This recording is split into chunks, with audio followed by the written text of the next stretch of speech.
We are pleased to partner with IP Australia for this afternoon's event, a collaboration between the design community and government. As many of you would already be aware, IP Australia has been investigating what drives innovation and how the design rights system, a type of intellectual property, impacts the Australian design ecosystem and economy. And I'd just like to acknowledge that I've been a witness to that work, and it's been fantastic to see. Registering design rights is incredibly important for many designers and those across the industry who harness and understand the value of design in their work, such as manufacturers and businesses who commission and employ designers. IP Australia have been working in partnership with us and many others across the design ecosystem to understand our varied experiences and challenges and build an evidence base for change. To begin, Michael Schwager, the Director General of IP Australia, will share findings from the agency's work reviewing the design community and the role of design IP protection in business development and growth. Following this, I will facilitate a panel between key representatives of government and the design community. This will explore questions under the theme, what is government's role in supporting design-led businesses to succeed? By way of introducing Michael Schwager, he commenced with IP Australia in September 2018 as Director General. Immediately prior, Michael was Chief Operating Officer at the Department of Industry, Innovation and Science and Acting Chief Operating Officer at CSIRO. Michael has had a varied career across innovation, science and education policy. I will now hand over to Michael. Thank you. Thanks very much, Joanne. I appreciate the introduction. Good afternoon, everyone, and thank you for joining us. It's my privilege to be here today and for IP Australia to be included as part of this year's program for Melbourne Design Week. I'd like to just commence by acknowledging the traditional custodians of the land we are all meeting on today, wherever we are across Australia.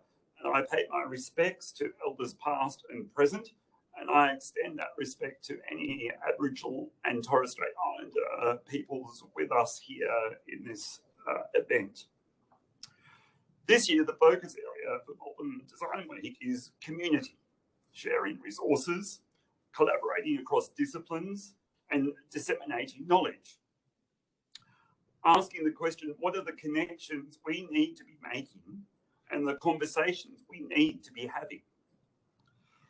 The purpose of our conversation here today is to help strengthen the connections, particularly between the design community and government. And to set the scene, I'm going to briefly discuss findings from our recent review of the design economy in Australia and the role of IP protection in business development and growth. And then, as Joanne mentioned, we'll go into a panel discussion under the theme, what is the government's role in supporting design-led businesses to succeed? But firstly, just to set the scene, IP Australia is the government agency, the Australian government agency that administers the 4 intellectual property rights in Australia that can be registered. They are patents, trademarks, design rights, and plant breeders' rights. You may notice that that does not include copyright. Copyright is, of course, part of the Australian government responsibilities, but it sits with a different Department of State. That's the department currently named Infrastructure, Transport, Regional Development and Communication. Our work here at IP Australia is very much focused on Australia's economic growth, balancing the costs and benefits of IP across the community. And in light of what what we've seen since COVID-19 and the impact of on the economy, the work we do and the reforms we progress are all considered through the lens of creating net economic benefit for Australia. But before 2019, well before we knew what was coming with COVID, we embarked on a systematic review and reform program for the Australian design rights system. There was a sneaking suspicion for us that design rights was the poor cousin, if you like, to patents and trademarks, and that given how the economy was evolving and given that what we were seeing in Australia's day-to-day consumer world, there was an effort needed to better understand what was going on and what we should be doing with design rights. Design rights, of course, are the legal mechanism to protect the visual appearance of products. And, as I mentioned, this type of IP right is often considered to be a bit niche and not widely recognised in the broader community, certainly not as much as patents or trademarks. And the volumes that we see here in IP Australia are a testament to that. Design rights are dwarfed by those other two big IP rights. Previous reviews of the growing chorus in the community raised questions about, is our design rights system set up appropriately to support our modern economy? The research that we needed to do to get an understanding of this, to set some baselines, was not limited to how design rights work. We actually wanted to take a wide-ranging look into the Australian design ecosystem as a whole. So we've published, since we started this process and as part of that research program, we've published new economic research establishing that the design industries in Australia and the workers in those industries contribute around $67.5 billion each year to Australia's GDP. That's equivalent to the entire Australian construction industry, for example. We also found that designs plays an important role in establishing Australian businesses or allowing them, helping them to grow and compete on an international stage. And the Prime Minister, Scott Morrison, made that point when he welcomed the re-establishment of the Australian Design Council and inspired Australian businesses to embrace design as a tool for growth. He said, good design created by smart people in smart industries is essential in a country that wants to grow and be prosperous. So, design activity in Australia, as I mentioned, $67.5 billion, is significantly larger than what is actually protected by design rights today. What we see is that less than 0.5% of Australian businesses actually hold a design right. Through the economic research that we've been doing, we've found that new evidence supports the proposition that businesses in a limited set of design right intensive industries actually can expect productivity gains from owning that design right. So, on the one hand, our research shows that not every business in Australia can expect economic benefits from having a design right. It's quite narrow. On the other hand, many businesses in Australia could expect to benefit from registering their design right, but at the moment they're not doing so. So however you look at it, design as a whole is probably underappreciated, and the value of holding a specific design right is underutilised in the industries where it would be useful for them to do so. So all of that research really helps in supporting what we're trying to do in contributing to what the government wants to do with post COVID, recession, recovery, and really the creation of jobs, growth, opportunities and exports. And as part of that, the government has clearly identified that high quality and sustainable manufacturing will help to deliver a strong, modern and resilient economy for all Australians. I didn't mention it, but 31 of 45 design rights intensive industries are in the manufacturing sector. So you can see that of the research where we showed that design rights intensity is really beneficial, by far the majority, 31 out of 45, actually sit in Australia's manufacturing sector. A particularly encouraging connection from our research was that those design rights intensive industries spend on average 50% more on R&D than the general business population and are often globally focused innovators.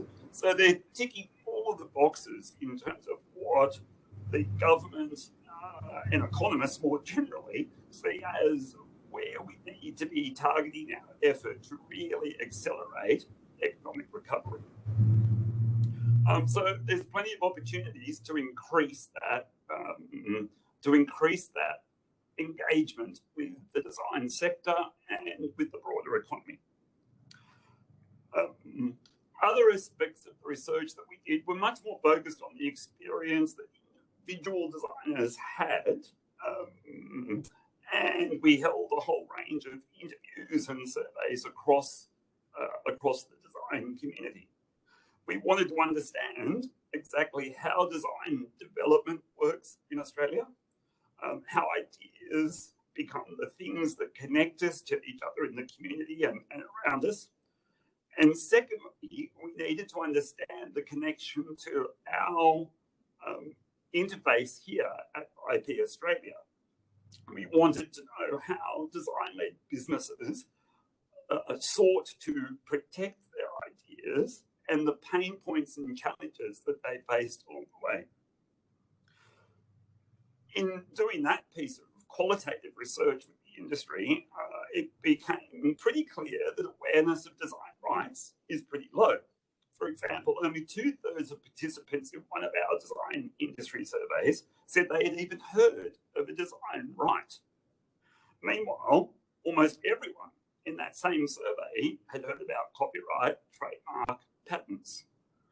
But this is the design industry itself not being aware of the opportunity that exists with a design right. We also heard that it's very difficult for many people to understand and use the design system. Many people had very limited understanding of the purpose of the design right or how to use them in a strategic sense.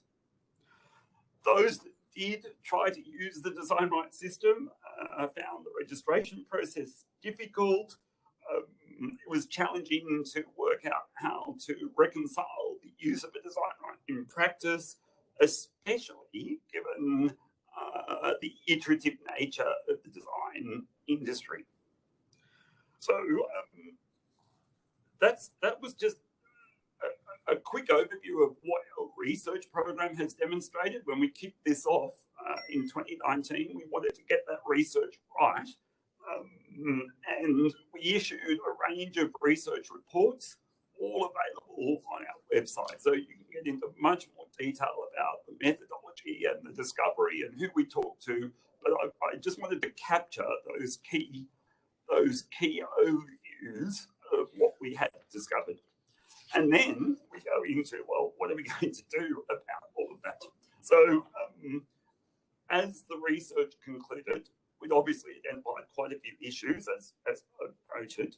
And then we pulled together a discussion forum in collaboration with the University of Sydney and got prominent leaders across the design sector to come together across the design industry, legal people, to provide perspectives on what we had discovered in that research and come up with a bunch of ideas about how we might reform either the design rights or educate the design industry. And that's led to what we've established, which is what we call our design reform program. So what are we doing in that design reform program? At a very high level, we want to better connect designers with the intellectual property resources that already exist.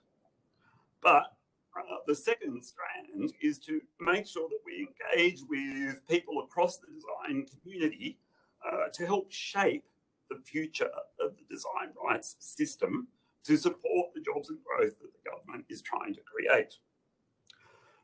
Significantly, we actually have a bill in the Parliament at the moment, and that was introduced into the Senate late last year. It's going to introduce a grace period which will protect designers who publish their designs before filing for protection, and that's been a key concern that has been on the books now for several years. And the government is enacting legislation to fix that and to create that grace period, which will help align us more broadly with what's happening internationally as well. But there's still a lot of open questions about what we need to do, in particular the iterative nature of design and the designs system. We want to explore new models that allow earlier access to the design rights system. The legal impediments exist at the moment to that iterative nature, and we're trying to look at ways that our intellectual property registration system can be more flexible to that particular need of the industry. And we're actually holding a workshop on that as part of Melbourne Design Week on Wednesday at 1 o'clock. It's called The Future of Iterative Registered Design Protection. And it's going to be facilitated by one of our colleagues here at IP Australia, Ben Mitrakaran. So please, if you're interested in how legislation can be amended, how the design rights system can be updated to take account of iterative design, please register for that particular workshop.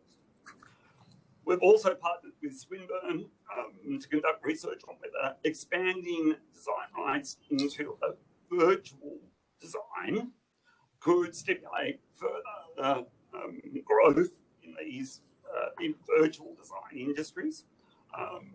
It makes sense, given so much, intuitively it makes sense that we need to be able to incorporate everything that's going on in virtual design in registered rights. But it's not easy based on our current legislation and the way registered rights currently work. So we're looking at that.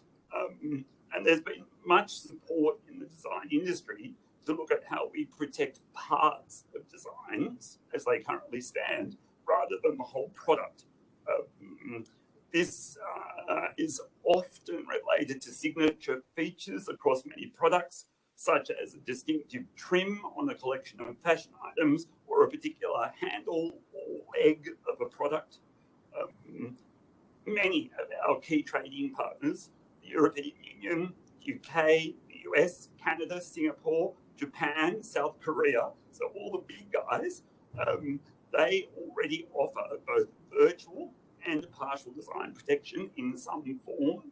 So clearly we're playing catch up here, and we need your input to help us craft that appropriately. There will be pros and cons of each of those systems internationally. You guys will have a much better idea of how that impacts practically than we will, and we will strongly value the input into that. And I urge you to continue to participate with us in this reform journey. Clearly, harmonisation with other jurisdictions can help in the export effort, and we want to really carefully understand how best to adopt Australia's system to achieve the best outcome. We're also unique in Australia in that we have a two-step process of protecting designs. We're an outlier on that. It was set up with the intention to minimise cost and time for designers to obtain their initial registration, but it now, it does the trade-off was that it requires an additional step to allow you to enforce a legal right. And, maybe that trade-off isn't as beneficial as we thought when this was all first set up, because it would be better to be consistent with what's happening internationally. And all of that flows nicely into the other key part of our reform program, which is about education and public awareness. A lot of what we've done in recent months is about helping people to understand how the IP system can assist them in their journey of growing their business. We've been doing a lot of collaboration, and we're very grateful for that collaboration with organisations such as the Design Institute of Australia, our partner for this event, the Australian Fashion Council, the Australian Design Council, and various tertiary institutions. And our third event for Melbourne Design Week this week is on Thursday at 1 o'clock. It's called Uncovering IP. And it's about an introduction to IP for design-intensive industries. So we're very keen to have participants from across the design sector participate in that. And that's all about, again, helping business with their interactions with the IP rights system. At the end of 2020, we launched a new online filing service to make the experience of applying for a design right faster and easier. That was through classic agile human-centered design methodologies. We hope the product has been well received. The feedback would indicate so far that it has been. And that's going to now roll out across our entire suite. That lessons learned from that process of updating our e-services for design rights will now cascade through our entire suite of offerings for our customers across IP Australia. So just to summarise, on the one hand, we want to make sure that designers have the tools they need and are as informed as they can possibly be about getting IP rights that they need for their business strategy. And to be confident about what IP and design rights can do in their commercial strategies. And then, on the other hand, we want to make sure that our longer-term policy and legislative changes meet the emerging or the existing needs of the design community. So that's a lot of information to download to everyone here, but it's a complex landscape. There's a lot of activity happening, and it can, I admit, feel, particularly for this industry, feel like change happens very slowly in government.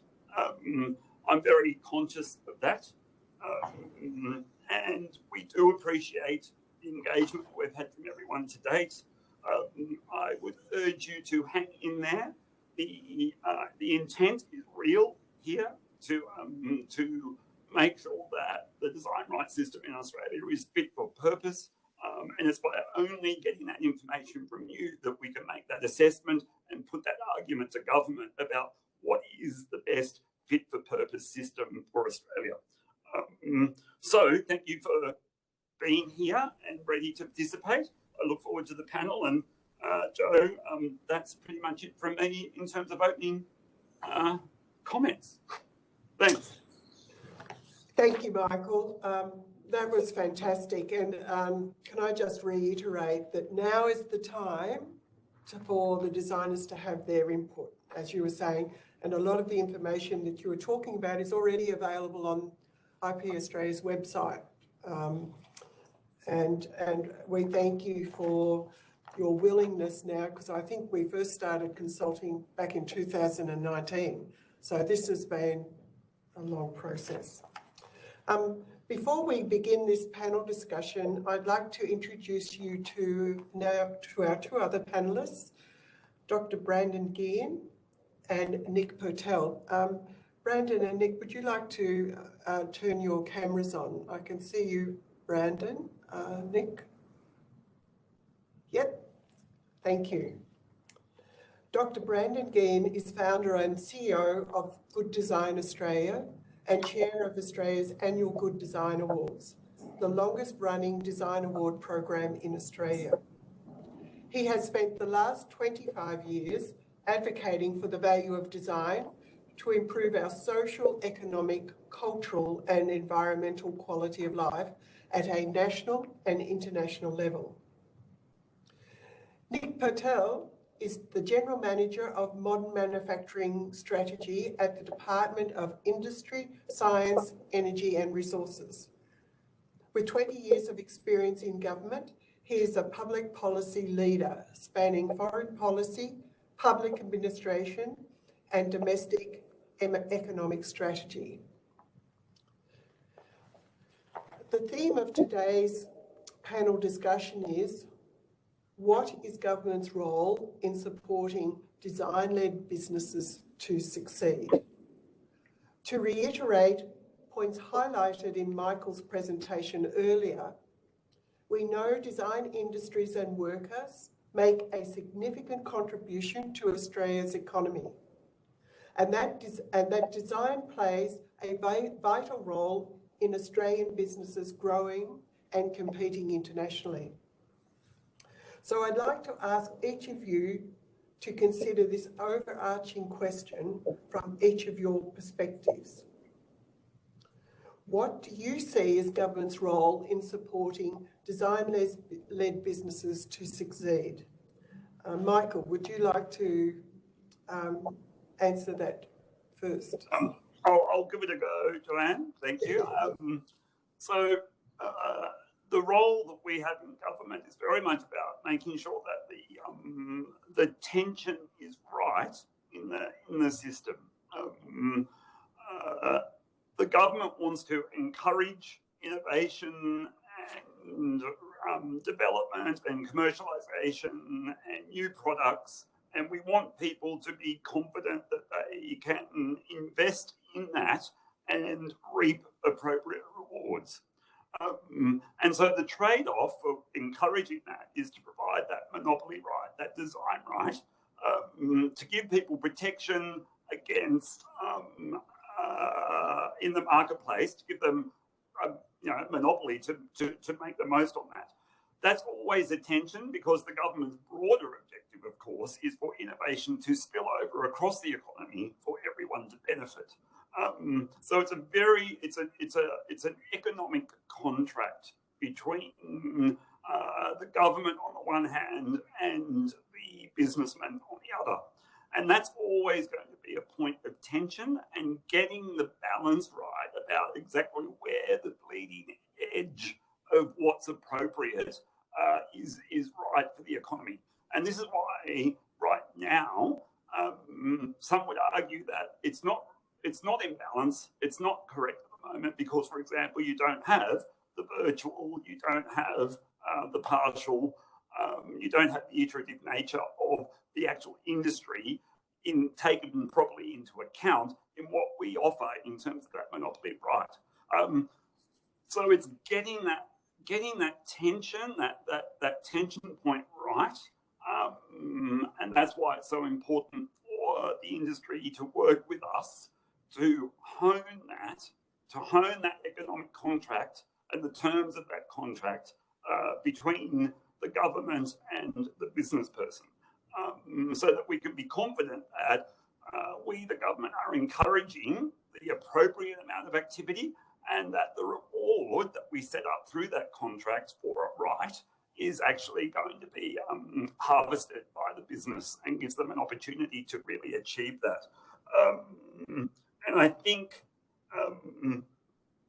what we're trying to do also is educate the broader community about why design rights can be beneficial, how they can be used. And so the role of government is very much about the education piece, and the education piece has to be crafted in a sensible and accessible way, and hopefully the materials that we have available through our website, which is naturally the key point of interface with the broader Australian public, hopefully that is hitting the mark. And reforming our processes, making them easier to use. So that sort of touches on where I think the role of government is, both in terms of getting that economic contract right and the public education awareness. While we've got the industry's attention today, Michael, could you just explain about the legislation is currently in place, and what we're doing currently is making amendments, isn't it, in this first round? Yeah. So when you talk about the digital and the virtual, that will require new pieces of legislation? Yes. Yeah. So just in my opening comments, I was talking about thanking the industry for patience. To give you an indication, the current legislation that is before the Parliament, the recommendations on the grace period and other bits and pieces, really, those recommendations were made 5 years ago. So to shape up, to take on board recommendations from an external review or an external panel, and then to shape them into legislation with the consultation processes that are required to make sure you don't have the unintended consequences, to get the resources to write the legislation, schedule it all through, it does take time. So while we're, and generally, I think it's fair to say that between ourselves, IP Australia, and our policy partners, the Department of Industry, where Nick is from, and Nick will talk a little bit, he'll talk soon, I'm sure, have been pretty successful in getting legislation through, even with those what seem like long time frames. The issues we're discussing now, virtual design, iterative design, the process we're currently in with our discussion papers and this sort of outreach is part of that process. So people need to be involved in putting in their views, so that, because this will shape the next round of legislative reform, and that could be 18 months away, it could be 3 years away. We're just not quite sure. It just depends on how quickly we resolve some of the issues that might come up.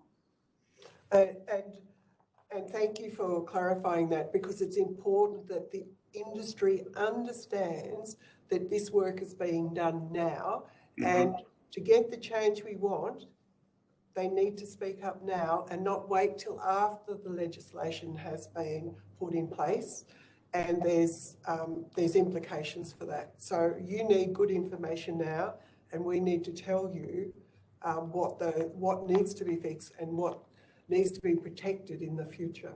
Yeah. So on that note, it's a nice little segue for you, Nick. As General Manager of Modern Manufacturing, what do you see as the government's role in supporting design-led businesses to succeed?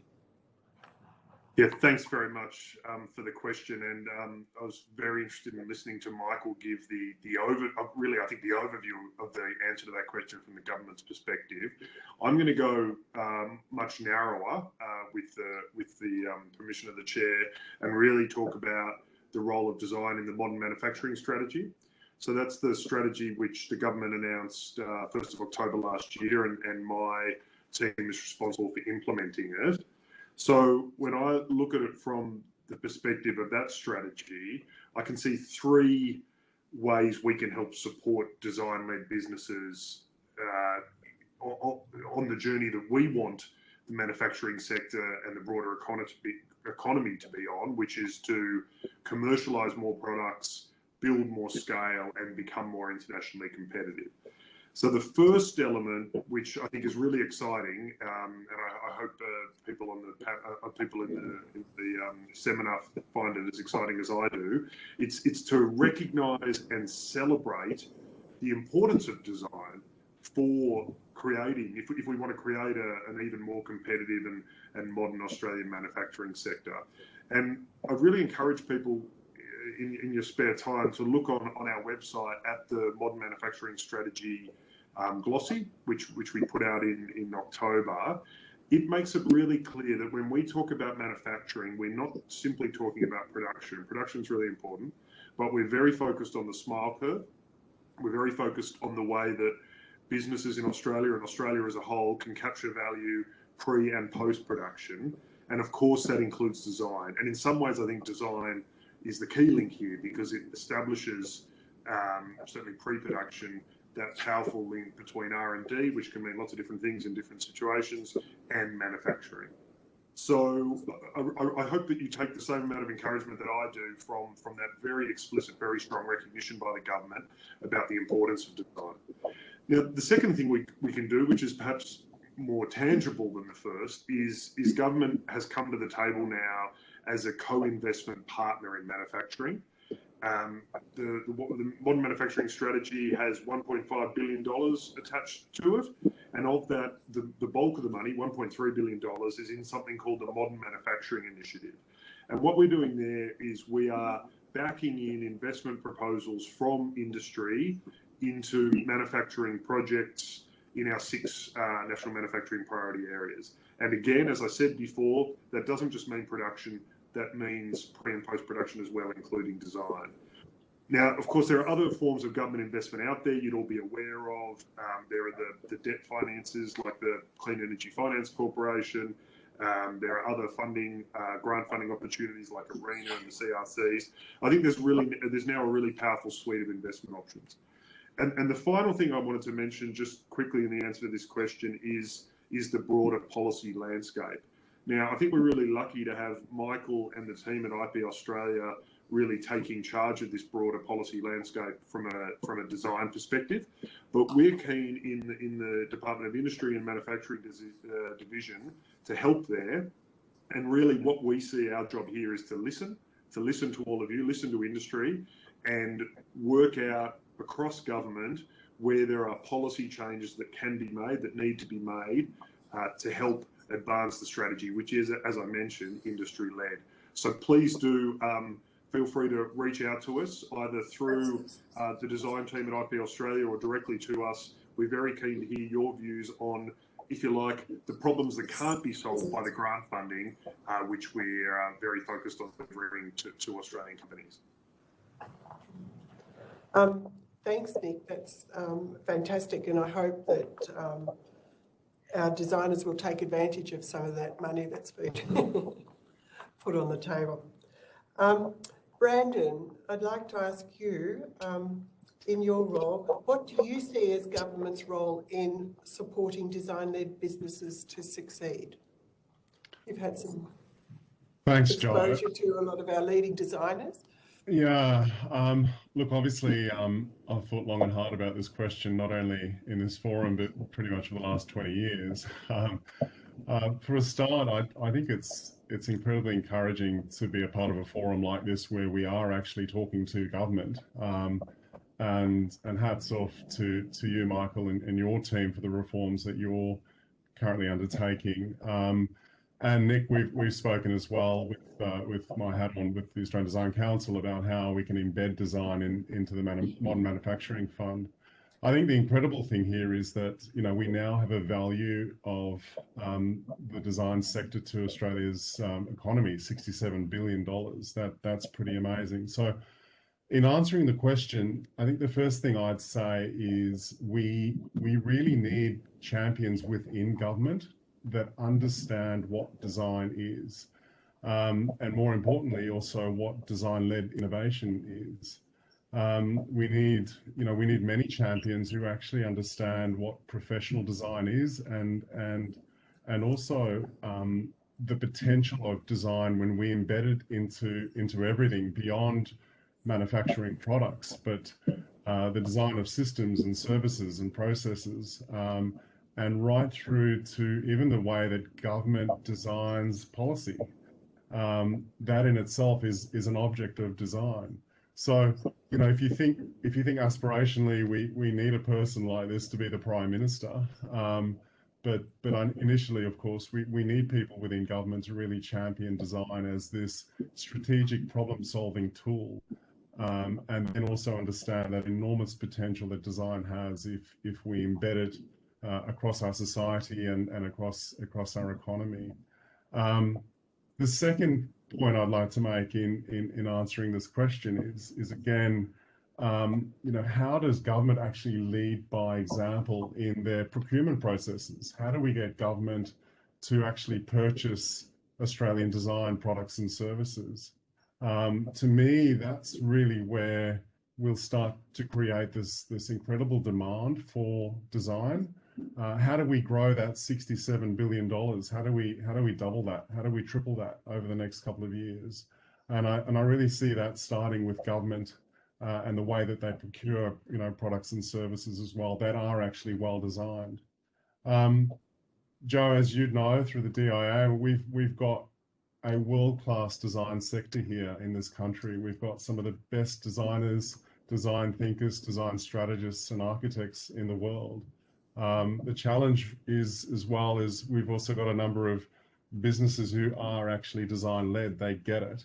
The opportunity is for all those businesses who don't really use design yet, and to see it beyond just designing products and beyond just designing services, but actually embedding it as that strategic tool within their business. I think that's where the biggest opportunity will come.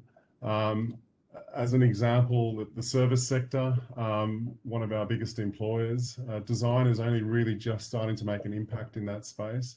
How do we unlock design into the service sector and really try and ramp up the value that can make to make our service sector more internationally competitive? And then I think in a completely aspirational way of thinking about this question, what can government do to support design? This notion of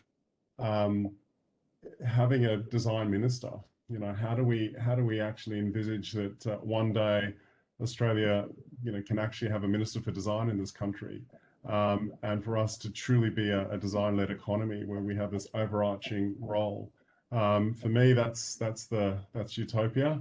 But I think going back to what I said in the beginning, we need to start somewhere, and having someone like Nick here from the department, we've had a few conversations about really just that first stepping stone in terms of embedding design into this fantastic modern manufacturing fund would be a fantastic initiative to start with. So that's from me. Well, I really like that initiative around procurement. If the government were purchasing registered designs, that would really put an incentive in the industry to register their designs. With that, I'd just like to talk a little bit about the COVID-19 pandemic, which has thrown into sharp focus the way design and technology can play a key role as we adapt to the new ways of working, new ways of doing business, and new ways of engaging with each other as a society. Could I ask you, Michael, or ask each of you, Michael first, how has the pandemic shifted how we view the role of design in the Australian economy? So I think when you apply the lens of the pandemic and its impact on the economy across what we're doing, it makes the point even more clearly that designs has the potential here to add very significantly to economic recovery. The research that we have done in the past 12 months shows that design innovators tend to be more resilient as a business. They're more likely to create new products, processes. They're more likely to have a leading edge strategy and to be responsive to customers' needs. And they're more likely to be globally focused and active. And we know that the industries that benefit from registered designs are primarily in that manufacturing sector. And those businesses tend to be ideally placed to stimulate economic activity and create jobs.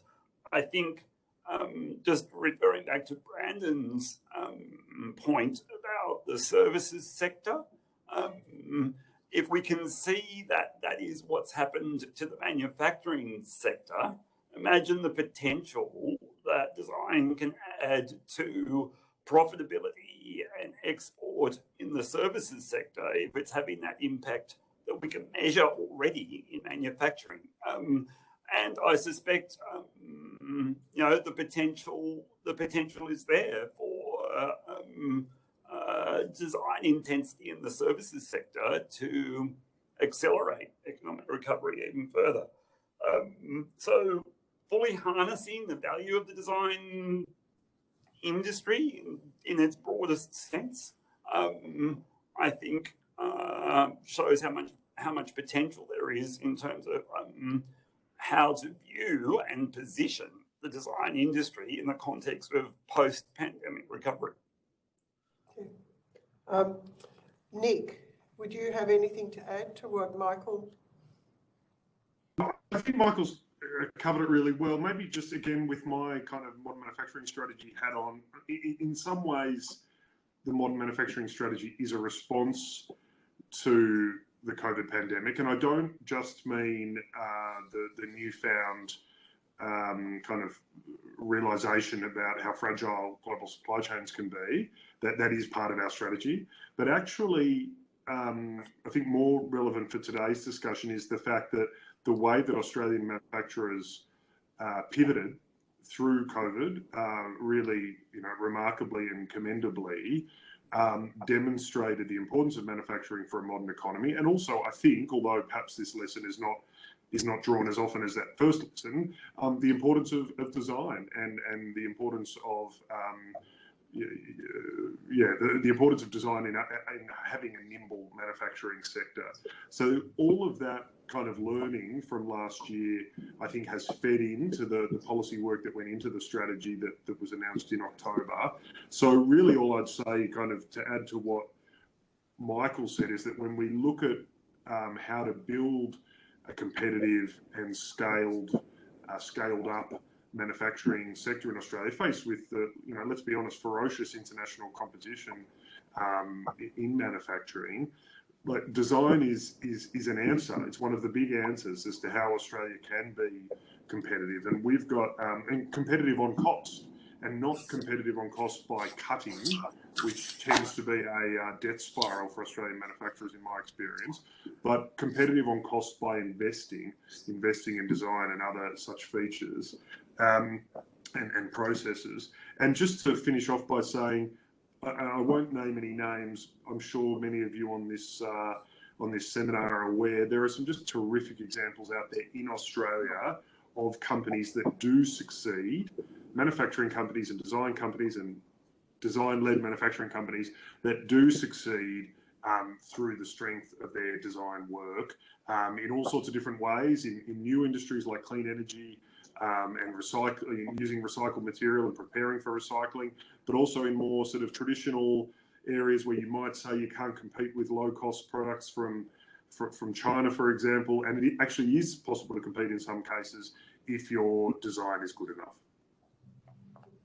Thanks, Nick and Brandon. How has the pandemic shifted how we view the role of design? What do you think? I think, look, I can only add to what both Nick and Michael have said. I think the word resilience is something that has really cropped up. I'm speaking here from design consultancies and the way that they've managed to navigate through the pandemic to keep their business running. The nature of design allowed a lot of design consultancies to continue to work from home, to use technology, virtual technology to continue the projects. I think initially there was a bit of a handbrake, as I've heard a lot of the big industrial design consultancies telling me that a lot of the big startups and some of the funding was just sort of slowed down to see what would happen. But now there's this pipeline of work that's come through, which is great.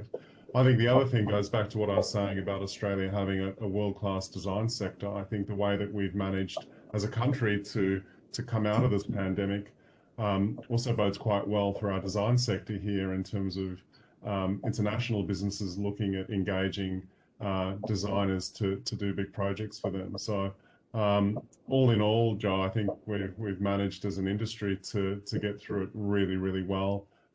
There's just an incredible amount of work that I'm seeing coming through, not only our awards, but just in general across digital design, communication design, product and industrial design, right through to design strategy as well. There's just an incredible amount of activity. So all in all, I think we've done quite well.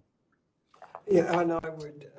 I'm hearing the same things from our members. I've just now got a question for each of you, and I'll start with you, Michael, first, as Director General of IP Australia. In my role, I frequently have the opportunity to talk to designers about their struggles with copying. Even those who have sought protection through registered design systems can often have difficulty in enforcing their design rights. For these designers that struggle to see the value of IP protection, is there really any benefit to participating in the system? Thanks, Guy. And that's a very difficult question, but I'll do my best. The issue of enforcing your IP rights can be daunting. Can I say? Firstly, I think there's a benefit in it. There is a benefit in having that IP right protected, because you just don't know how much copying that is scaring off by having the public registration of that right. And I think the enforcement process can be daunting because it's inherently a federal court process. We've just started a campaign I mentioned as part of our education work. We've actually been collaborating quite closely with the federal court to get information out with our materials, our normal education materials, about the federal court processes and how best to navigate those, how best to use the practice notes that we sat down with the federal court justices recently and talked about their practice note on IP, which is published and available through the federal court website. But what we're trying to do is make sure that the community who have registered rights know best how to navigate the federal court process in terms of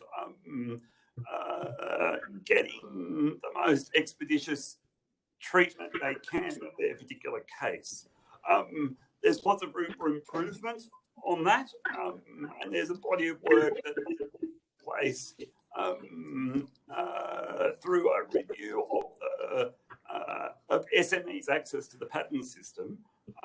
There's a body of work on enforcement, and I would expect that the enforcement principles or how you make enforcement easier, those principles will also cascade into the design system. So I think there is benefit in having that right. It's not always easy, particularly given how quickly some of this stuff can iterate in the design sector. And that's part of what this process is, to understand if we're going to extend the IP rights system to partial, iterative, virtual rights, how do we need to respond to enforcement sense as well, so that it's not just the threat, it's actually the threat of enforcement can actually be followed up realistically with costs that make it easier to enforce rights. it's a tricky issue. I'm conscious there's lots of work to be done, and I'm conscious that some people will find it daunting and think it's just too hard to be bothered. But I still think on balance it's worth registering that right. Thanks, Michael. And I could have a long conversation with you regarding that and what our members are telling me. But we'll press on because I'm conscious of time. Brandon, as CEO of Good Design Australia and Chair of Australia's annual Good Design Awards, are there any countries that are good examples with design-led industries that we can follow or learn from? Yeah, John, look, I think, the country to me that really jumps out is Singapore. They embrace design at a government level. They have a government department that's created Design Council Singapore. I know that's just been recently transferred to their I think it's the Singapore Economic Development Board that sits within government. The other one, of course, is Taiwan, a country that absolutely gets design at a governmental level. They understand that they don't really have a big resource sector, so they have to be inventive in the way that they use design to embed that within their businesses and also from an export point of view. And then thirdly, I mean, a country that we turn to a lot in terms of a design council would be the UK. And the UK Design Council puts out, as you know, some incredible information around the value of design to UK's economy, the value of the creative sector in the UK as well, and really to be that ear to government that government in the UK can actually turn to about how to leverage design within UK businesses and industry as well. So, that said, we're making steps in the right direction here in Australia, and I think having those countries up there as benchmarks will serve us quite well. Yeah. Thanks, Brendan. And finally, a question for Nick as General Manager of Modern Manufacturing Strategy. The Modern Manufacturing Strategy talks a lot about the importance of collaboration across businesses. Can you talk about why this is important and the role of design-led businesses? Yeah, look, very briefly, because I know we're almost out of time. This is something we're really focused on. Business-to-business collaboration, we think, is a pathway or a potential solution for Australia to deal with the scale challenge that we have in many respects, notably on manufacturing. And I guess the way I see it is that design-led businesses are used to thinking collaboratively and are used to developing solutions to shared challenges that I think really is probably one of the most useful ways to frame the collaboration challenge. So again, if you think about some of our national manufacturing priority areas like recycling, for example, if you think about designing out a hard to recycle product element, like a packaging element or whatnot, you probably need a collaborative solution developed by manufacturers and their retail clients. There'd be a regulatory element and of course a market element. I mean, that's all design, right? And similarly, also on recycling, we've had lots of discussions about the way we might need to bring together upstream and downstream manufacturers so that the materials' intrinsic properties are considered when you're looking at process modification or product modification. And design, I think, is sometimes the missing piece there. So, yeah, so my comments here are collaboration is really important for us, and we think design and designers can really help that pathway. Yeah, thanks, Nick. And that's all we have time for today. I would like to thank our panellists, Michael, Brandon and Nick, for their time and for all of you being here on part of this call. These were very fruitful discussions today, and I would encourage you to book into the other sessions on the 31st and the 1st and keep sending us information about the issues that you're having. Thank you to IP Australia for organising this event. It's fantastic, and these conversations between the design community and government are really important. Thank you.